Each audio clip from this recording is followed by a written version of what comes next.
sebab dikabulkannya doa tatkala seorang melepaskan kesombongannya. Oleh karenanya para ulama menyebutkan di antara sebab mudah dikabulkan doa tatkala seorang sedang bersafar. Nabi SAW menyebut tentang seorang yang dia telah melakukan sebab-sebab dikabulkannya doa. Kata Nabi SAW tentang seorang musafir, Ash'adha akhbar, yamuddu yadai ila sama, fayaqulu ya Rabbi ya Rabbi. Seorang sedang safar, tentang jauh dari keluarganya, jauh dari kampungnya, jauh dari makanan yang biasa dia makan, jauh dari tempat tidur yang biasa dia tiduri.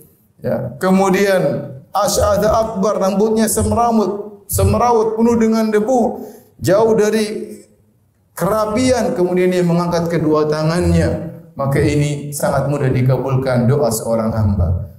Allah Subhanahu wa taala juga menyebutkan dalam hadis qudsi tentang orang-orang yang ada di padang Arafah. Kata Allah kepada para malaikat, "Unzuru ila ibadi haula'i ja'uni syu'than ghubran, ushidukum anni qad ghafartu lakum." Lihatlah wahai para malaikatku kepada hamba-hambaku yang mereka datang ke padang Arafah dengan rambut penuh debu, dengan semerawut. Saksikanlah aku akan mengampuni dosa-dosa mereka. Karena jika seorang ingin dikabulkan doanya,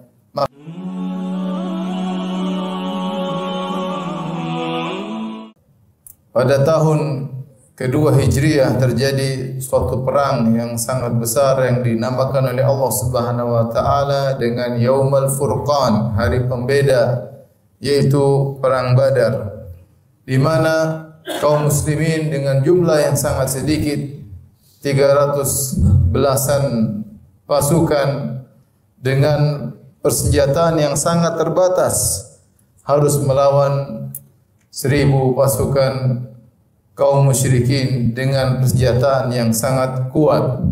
Hal ini dikarenakan Nabi SAW beserta 315 atau 317 sahabat keluar dalam rangka untuk menghadang kafilah dagang Abu Sufyan. Karena para sahabat telah terusir dari kota Mekah dan orang-orang musyrikin telah merampas harta mereka. Maka saatnya Nabi dan para sahabat merampas balik harta orang-orang kafir Quraisy.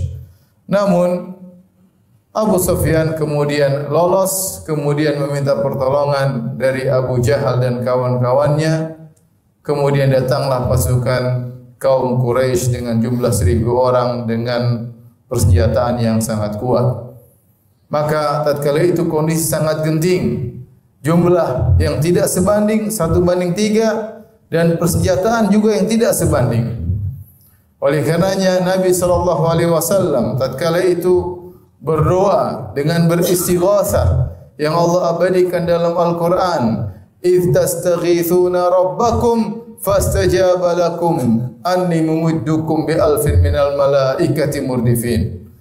Tatkala kalian beristighatsah kepada Rabb kalian, maka aku akan menolong kalian dengan malaikat yang datang berbondong-bondong. Ketika itu Nabi SAW bersama Abu Bakar menyendiri berdua, sementara seluruh sahabat yang lain maju dalam medan pertempuran. Tugas mereka berdoa kepada Allah Subhanahu wa taala sebelum maju dalam medan pertempuran. Maka Abu Bakar radhiyallahu anhu berdoa dan Nabi SAW berdoa. Abu Bakar telah selesai berdoa dan Nabi SAW belum selesai berdoa. Beliau mengadakan kedua tangan beliau diangkat ke atas sampai rida beliau, sampai selendang beliau terjatuh dan beliau tetap berdoa. Abu Bakar yang sudah selesai berdoa datang kepada Nabi SAW berkata, "Ba'da munasyadatika ya Rasulullah." Wahai Rasulullah, sudah cukup doamu. Sungguhnya Allah akan mengabulkan doamu. Tapi Nabi SAW tidak peduli. Beliau terus berdoa, mengangkat kedua tangan beliau kepada Allah Subhanahu wa taala.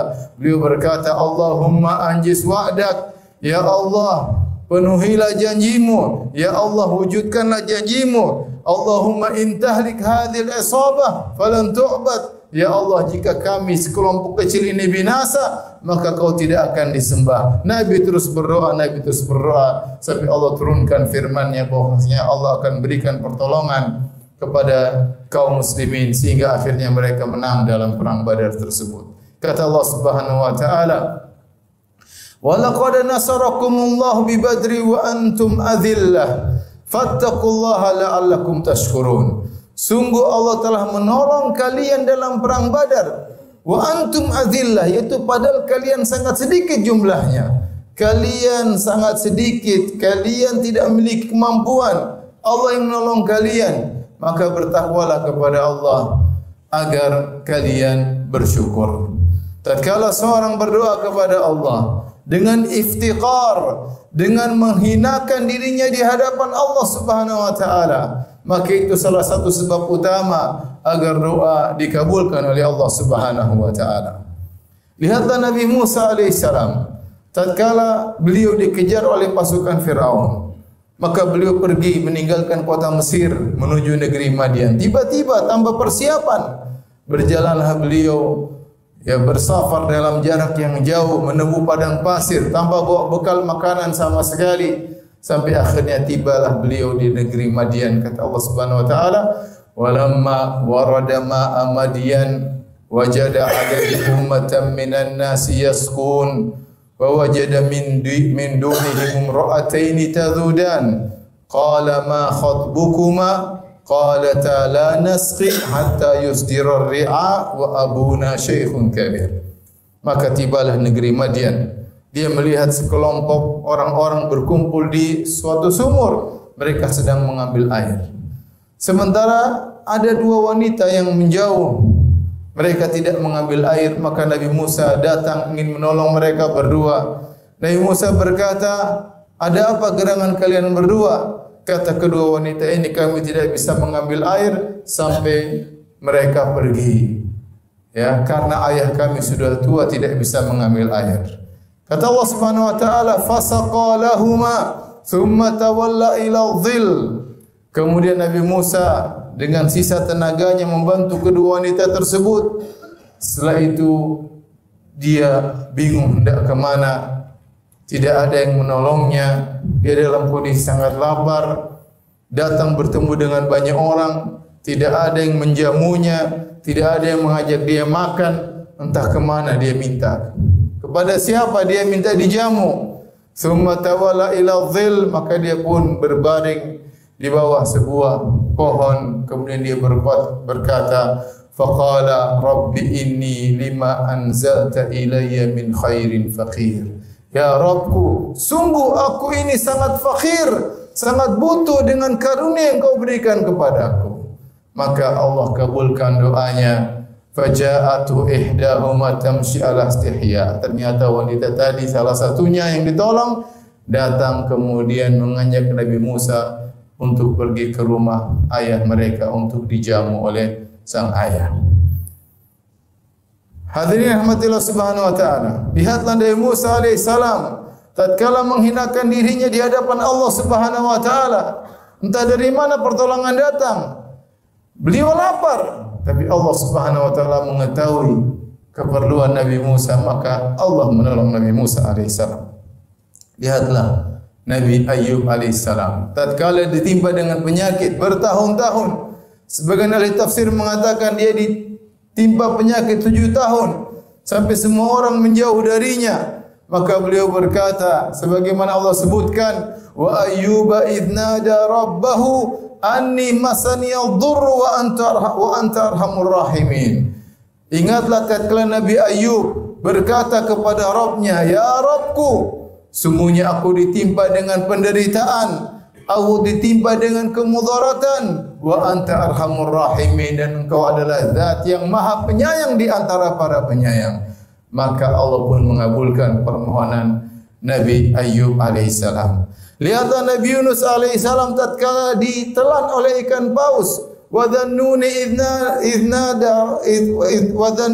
idh dhahaba mughadiban fa dhanna an lan naqdir alaihi. Lihatlah bagaimana Nabi Yunus alaihissalam tatkala beliau pergi meninggalkan kaumnya dalam kondisi marah dan dia menyangka kami tidak akan menyempitkan urusannya. Kemudian tiba-tiba Allah mengirim ikan paus kemudian menelannya. Kata Allah, fanada fi dhulumati alla ilaha illa anta subhanaka inni kuntu minadh dhalimin. Maka dia pun dari dalam perut ikan paus, dalam kegelapan malam, dalam kegelapan perut ikan paus, dalam kegelapan lautan, maka dia mengatakan, la ilaha illa ant, tidak ada yang berhak disembah kecuali Engkau ya Rabbku. Inni kuntu minadh dhalimin. Sungguhnya aku termasuk orang-orang yang berbuat kesalahan. Maka Allah pun menolong Nabi Yunus alaihissalam. Para hadirin yang dirahmati Allah Subhanahu wa taala, di antara sebab utama agar doa kita dikabulkan adalah iftiqar ila Allah, merendahkan diri ke hadapan Allah, merasa perlu, merasa butuh kepada Allah Subhanahu wa taala, merasa hina di hadapan Allah Subhanahu wa taala. Dan Allah telah berfirman, ya ayuhan nas antumul fuqara'u ila Allah wallahu wal ghaniyyul hamid. Wahai manusia sekalian, sungguhnya kalian fakir kepada Allah Subhanahu wa taala, dan Allah yang maha kaya dan maha terpuji. Lihatlah, jika seorang ingin dikabulkan doanya, maka hinakanlah dirinya di hadapan Allah Subhanahu wa taala. Apa kata Nabi sallallahu alaihi wasallam? Aqrabu ma yakunul 'abdu min rabbih wa huwa sajid. Kondisi orang paling dekat dengan Allah tatkala dia sedang sujud. Tatkala dia sedang meletakkan bagian tubuhnya yang paling terhormat, kepalanya, dia letakkan di tanah untuk menghinakan dirinya, sambil dia memuji Allah dengan berkata, Subhana Rabbiyal A'la wa bihamdi. Maha suci Allah yang maha tinggi dan aku maha hina. Kata Nabi sallallahu alaihi wasallam, fa ammas sujud fajtahidu fid du'a. Adapun sujud, maka bersungguh-sungguhlah dalam berdoa, faqaminun ayustajaba lakum, karena sungguh mudah Allah mengabulkan doa orang dalam sujud. Kenapa? Dia sedang menghinakan dirinya tatkala sedang sujud.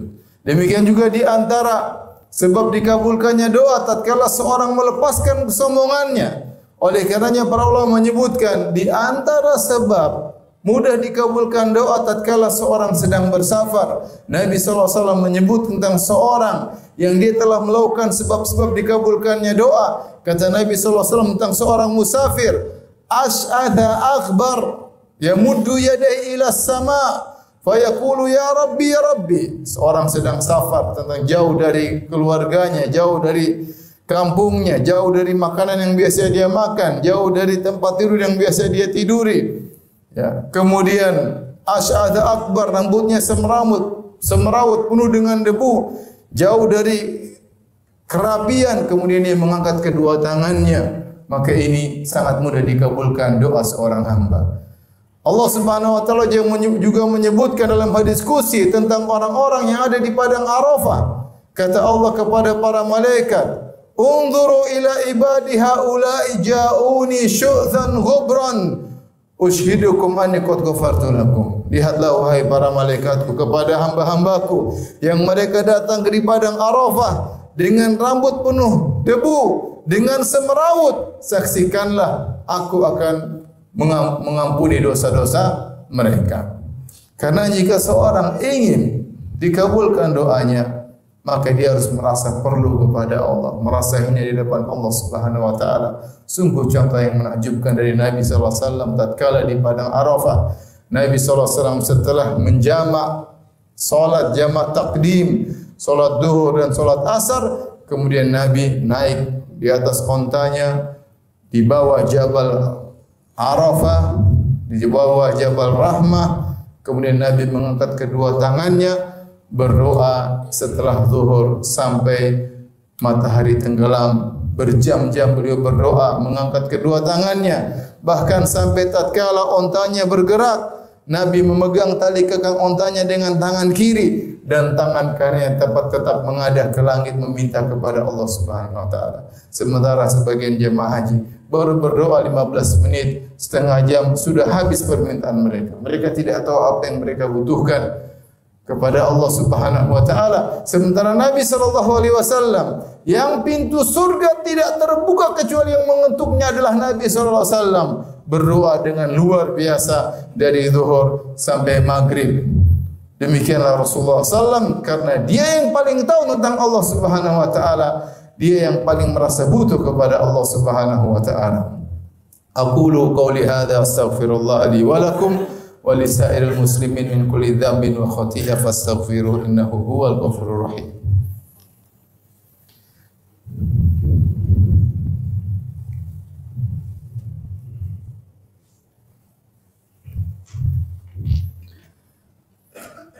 Alhamdulillahi ala ihsanihi wa syukru lahu ala taufiqihi wa amtinanihi wa asyhadu an la ilaha illallah wahdahu la syarika lahu ta'ziman li sya'nihi wa asyhadu anna Muhammadan abduhu wa rasuluhu da'ila ridwani. Allahumma salli alaihi wa ala alihi wa ashabihi wa ikhwani.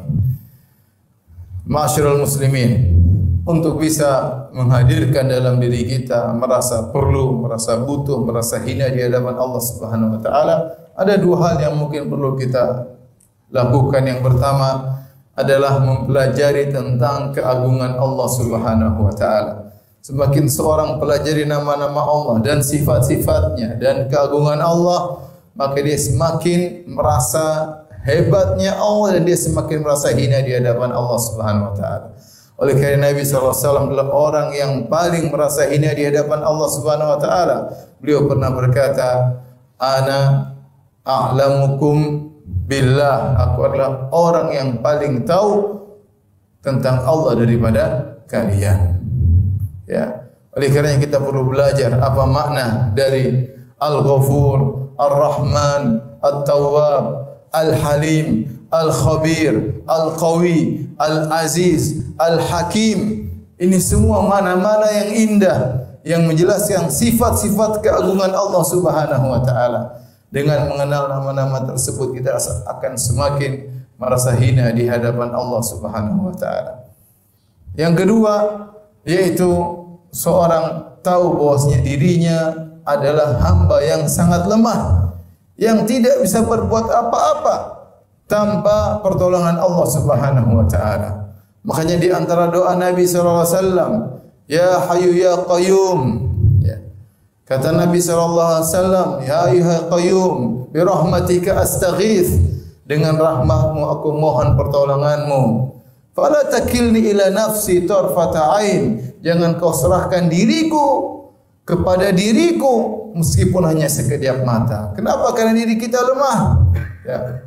Lihatlah ketika kita dalam janin perut ibu kita. Siapa yang memberi kita rezeki? Allah Subhanahu wa taala. Ibu kita tidak bisa berbuat apa-apa. Ibu kita tidak bisa mengatur apa-apa sementara kita dalam perutnya. Yang mengatur kehidupan kita, memberi rezeki kepada kita, dan sementara kita dalam janin perut ibu kita adalah Allah Subhanahu wa taala. Kemudian kita tumbuh berkembang. Sekarang kita sudah kuat, sudah dewasa. Kita sangat yakin bahwasanya semua diatur oleh Allah Subhanahu wa taala. Kita lihat betapa banyak orang yang badannya sehat, bahkan mungkin badannya kuat, tiba-tiba Allah cabut kesehatan darinya, tiba-tiba dia pun sakit. Kalau Allah berkehendak sangat mudah bagi Allah Subhanahu wa taala. Lihatlah betapa banyak organ tubuh dalam tubuh kita. Ada organ pernapasan, ada organ jantung, ada organ yang lainnya begitu banyak yang semua dijalankan oleh Allah Subhanahu wa taala. Kalau Allah berkehendak untuk mencabut satu kenikmatan dari kita, maka kita akan selesai.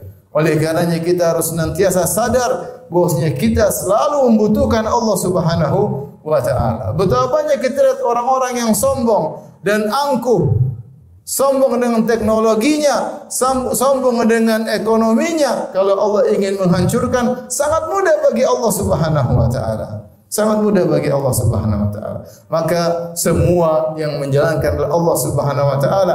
Tatkala kita sadar bahwasanya semua kemaslahatan kita di tangan Allah Subhanahu wa taala, maka kita akan merasa sangat perlu kepada Allah Subhanahu wa taala. Kita akan berkata, la haula wala quwata illa billah. Tidak ada daya, tidak ada upaya, tidak ada perpindahan dari satu kondisi kepada kondisi yang lain kecuali dengan izin Allah Subhanahu wa taala. Yang terakhir saya ingatkan, merasa rendah, merasa hina di hadapan Allah adalah ibadah yang mulia.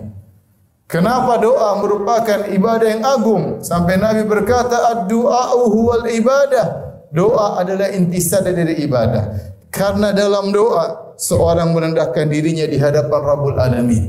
Dia mengakui kekurangannya, maka dia menangis, mengadahkan kedua tangannya, minta kepada Allah dengan kondisi menghinakan dirinya. Ini kondisi yang Allah sangat suka. Seorang mengakui dirinya sebagai hamba di hadapan Allah Subhanahu wa taala. Oleh karenanya, jika seorang memberikan kondisi ini kepada selain Allah, kepada makhluk, maka dia telah melakukan kesyirikan yang sangat besar. Kata Allah Subhanahu wa taala, "Wa man adallu mimman yad'u min dunillah." Dan siapakah yang lebih sesat dari orang-orang yang berdoa kepada selain Allah Subhanahu wa taala? Sungguh tersesat. Tidak ada syirik yang lebih parah daripada syirik berdoa kepada selain Allah Subhanahu wa taala. Seorang kemudian mengadakan kedua tangannya, mengendapkan hatinya, merendahkan dirinya, fokus kemudian minta kepada Nabi, minta kepada Nabi Isa, minta kepada Nabi Muhammad SAW, minta kepada jin, minta kepada wali-wali, minta kepada sunan-sunan. Maka ini kesyirikan yang sangat parah, yang seharusnya kerendahan itu hanya dia serahkan kepada Allah Subhanahu wa taala. Sebagian orang minta-minta di kuburan, menangis-nangis, menghinakan dirinya, sementara di masjid dia tidak bisa melakukan demikian. Siapa yang dia sembah? Rabbul Alamin atau makhluk atau mayat yang telah mati. Sebagian orang datang ke Masjid Nabawi kemudian nangis-nangis minta kepada Rasulullah SAW. Ya Rasulullah sallallahu alaihi wasallam, ya Rasulullah, ketahuilah Rasulullah SAW manusia. Rasulullah SAW tatkala perang Badar, beliau sendiri istighatsah kepada Allah Subhanahu wa taala. Beliau tidak bisa berbuat apa-apa, apalagi setelah meninggal dunia. Maka jadilah orang yang waras. Jangan sampai seorang kemudian menghinakan dirinya, merendahkan dirinya di hadapan makhluk sepertinya sehingga dia terjerumus dalam kesyirikan kepada Allah Subhanahu wa taala. Sungguh sifat iftiqar, merendahkan diri, menghinakan diri kepada Allah adalah ibadah yang sangat Allah cintai. Saya merasa di zaman sekarang banyak orang berdoa tapi ingin hasilnya instan, langsung dikabulkan. Doa dianggap seperti tombol cepat yang sekali tekan langsung jadi. Padahal doa itu ibadah yang butuh kesabaran, keyakinan, dan konsistensi. Realitanya, banyak juga yang berdoa sambil hatinya lalai. Lisannya bergetar, tapi pikirannya sibuk ke hal yang lain. Bahkan ada yang masih memakan yang haram, masih bermaksiat, tapi berharap doanya langsung dikabulkan. Kalau kita ingin doa benar-benar terkabul, marilah mulai dari memperbaiki hubungan dengan Allah, jaga sholat, jaga hati tetap ikhlas, jaga lisan dari keburukan, dan jangan lupa banyak-banyak bersyukur, karena doa yang keluar dari hati yang bersih lebih mudah naik ke atas. Dan ingat, terkadang doa itu bukan hanya dikabulkan dalam bentuk yang kita mau, tapi dalam bentuk yang Allah tahu terbaik untuk kita. Maka teruslah berdoa, jangan berhenti, karena doa adalah tanda kita masih dekat dengan Allah. Barakallahu fikum.